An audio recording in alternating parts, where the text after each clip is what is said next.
Hey there, and welcome to another podcast of the Christian Women in Business podcast show. I hope you are well, no matter where you are listening from in the world. I hope that life is treating you kind and that you're finding hope in the midst of the world's madness.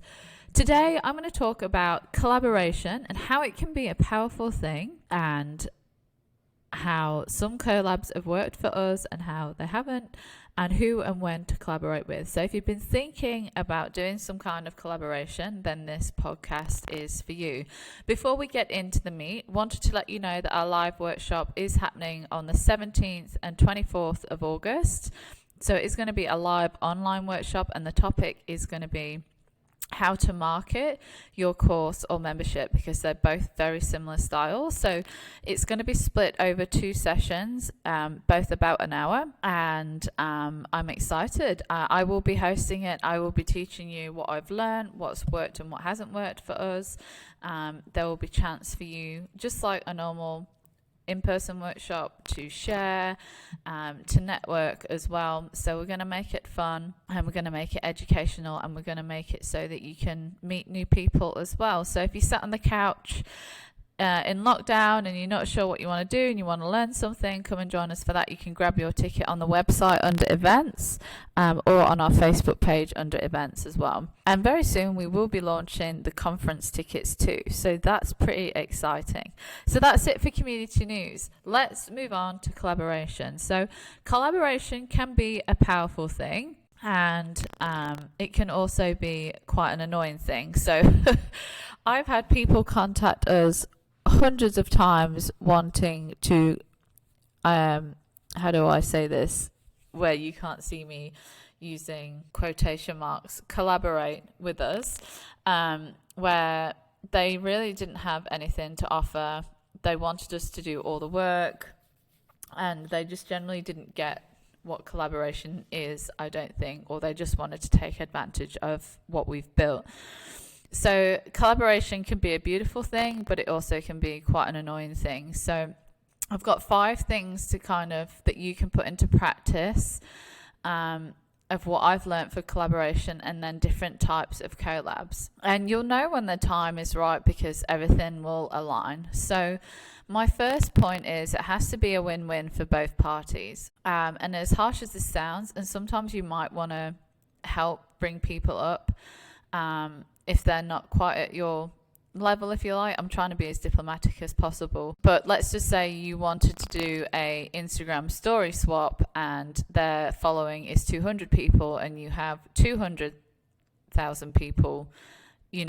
Which one's getting more bang for their buck here? So whatever you're doing in a collaboration, it has to be a win-win for both parties. Is both parties going to get something out of it, some value out of it, that's going to help serve their businesses? And if it doesn't, and someone approaches you and you don't feel like it's going to be a win-win for both parties, then I would suggest don't do it, because it's going to end up being a lot of hard work. And also from your end as well, you have to make it win-win for the other party. So it's not all about you in a collaboration and what you can get, it's about what you can give as well. So if you are approaching someone for a collaboration, make sure that you can give them as much as possible, to make it a win-win from your end as well. Don't waste time with the people who I personally don't waste time with people who approach us and just want to use us. That's a boundary that I've put up in place. I don't think it's fair. It's taken a lot of hard work for us to build CWIBL, and a lot of blood, sweat and tears, literally. So I'm okay with saying no, and I think it's okay for you to say no for someone who just wants to use you, and pray for God's discernment over when people approach you for it. Number 3, make sure you make an agreement that you both sign and agree on. So it doesn't have to be like a formal legal thing unless you have that set up. I like to set up a little thing in Word that just says the agreement between both parties. So it would be CWIBL and whoever, and we are agreeing to X, Y, and Z, or in bullet points of what we're both going to do. We both read it, we both make sure that we're happy or we want to add or take away, and then we both sign and date it, just so if anything does happen, you can come back into something that is black and white and say, look, this is what we originally agreed on. Of course, that can change and you can just draw up a new one, but I've found this is like the last resort. Like, you don't want to be, I guess, annoying with it. But if poo does hit the fan and you need something black and white to come back to, it's been priceless for me to have just spent 5 minutes putting it together, us both signing it, and then I've been able to go, look, this is what we agreed on. This is the boundaries we set. We both agreed to this. So me. Number 4 is make sure that your values align. So make sure that you're collaborating with someone that's got similar values to you, that when you come together, both of your companies, businesses, whoever it is, missions, that everything aligns, and that you value the same things, because quite often when things go wrong, it is because values aren't aligned. Number 5, do your research too. Like, ask people who have worked with them before, like go through their testimonials, do your research, and you can work out if you align or not. Even stalk them on their socials, so you can see if you align or not. Number 5 is can you both bring value to your audiences? So I've seen collaborations work where the audience has ended up getting a lot of value out of it, and at the end of the day, that is the most important thing for a collaboration, is that you serve both of your audiences through whatever it is that they're doing. So are they getting some kind of value from it? Yes, you can do brand awareness collaborations, but at the end of the day, I think the most powerful things that you can do is bring in value to your audiences so that you both build that brand trust and that people can learn and get value from you. So the different types of collaborations that you can do, I've kind of broken them up into 3 different categories. So there's marketing, events, and services. So with marketing, it can be brand promotion. It might be that you do Facebook Lives together. For example, we've got a member who does furniture restoration. She's collaborated with a stencil company in the US, and she comes on and does a stencil workshop advertising their stencils. That's a really good collaboration where it's creating brand awareness for both parties.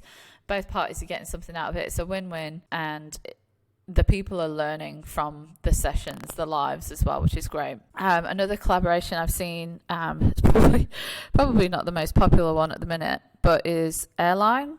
So like I've seen podcasts being advertised on airlines through collaboration. So the podcast is advertising that they are on, for example, Virgin or whoever it is, and Virgin are advertising them and giving their passengers entertainment through the podcast. So that's really fun. And talking of podcasts are a great way to collaborate. If you wanted to go down that avenue, if you found someone else who's does a podcast that aligns, or that you could give each other values, you could do a show swap as well. So there's lots of different ways you can do Instagram story swaps, just lots of different things. Giveaways, though I'm not really a fan of giveaways anymore. I think they've been overdone, and it has to be something really interesting for me personally now. The next one is events. So I've collaborated with lots of people to do events, so workshops in particular, especially with like our e-parcels that we send out each month. As part of our membership, we have begun to organise getting members on to share their goodness for the business tip section. And so they're obviously getting exposure, they're building brand trust. So that's their win. And other members can get to know those members. So it's giving them exposure as well. And we're able to offer something of value to our members. So that's a great way as an event. And obviously we do a conference each year, and we have speakers, and we collaborate with the speakers, and obviously they're getting exposure, and we're promoting them on our podcasts and our magazines, and in return they're sharing value to our audiences in our conference sessions, and quite often they've been a very high conversion rate for them, so it's a win-win. The next one and last one is services. So what services can complement your business that you can add or offer to your already existing clients, and do even a service swap with people?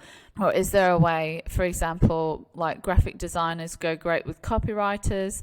Can you hook up with a copywriter that can provide the copy, you provide the design, or vice versa? you approach them and do a leaflet, a flyer together that promotes each other's work. Or maybe an introduction or whatever it is. So there's lots of different ways that you can add collaboration into your business that isn't necessarily just marketing, but the way that you can deliver a better service for your clients as well. Or it might be that, you give a discount to each other's products if they join whatever, or as part of the service, or whatever it is. So there's lots of different ways that you can do collabs. I hope that these few incentives have been useful for you, and it's getting you to think of different ways that maybe you can add collab into your business. They're not for everyone. You don't have to do them. We've just been asked, about collaboration, who is it we collaborate with, and that's just some wisdom that I've gained over the years. So number one, making sure it's a win-win for both parties. 2, don't waste your time with people that you just don't feel is right, or you can feel that they just want to use you. 3, make an agreement that you both sign and agree on. 4, make sure your values align. You probably want to do that before you sign the agreement. These are in no particular order. 5, can you both bring value to your audiences? And then the types of collaboration: marketing, events, and services. So I'd love to hear, maybe you've had some collaborations that have gone really well, or maybe you haven't. Send them in to hello@christianwomen.com. We'd love to hear and we'd love to share. Or if you've seen a brilliant collab and you just think that's awesome, we'd love to know about that as well. So you're listening to the Christian Women in Business podcast show. Remember, on the 17th and 24th of August, we've got a How to Market Your Course on Membership live workshop that will be held on Zoom. It will be at about 10 o'clock Sydney time. I think it's 10 or 10:30. I can't remember off the top of my head. So work out what time that is in your time zone. Don't ask us what time zone it is in your time zone. Use Google. We are not good at working that out. So all you need to do is type into Google, what time is it in London if it's 10 a.m. in Sydney, Australia, or wherever it is, and Google will let you know, because there's daylight savings, things change. It's just very complicated. So it's your responsibility to work out what time zone or what time it is in your zone if it's 10 o'clock Sydney time. All right, I will leave you with that. It's been such a pleasure to bring this podcast with you today, and I'll catch you next time. The Christian Women in Business podcast is proudly supported by the Administration Agency, administrationagency.com.au.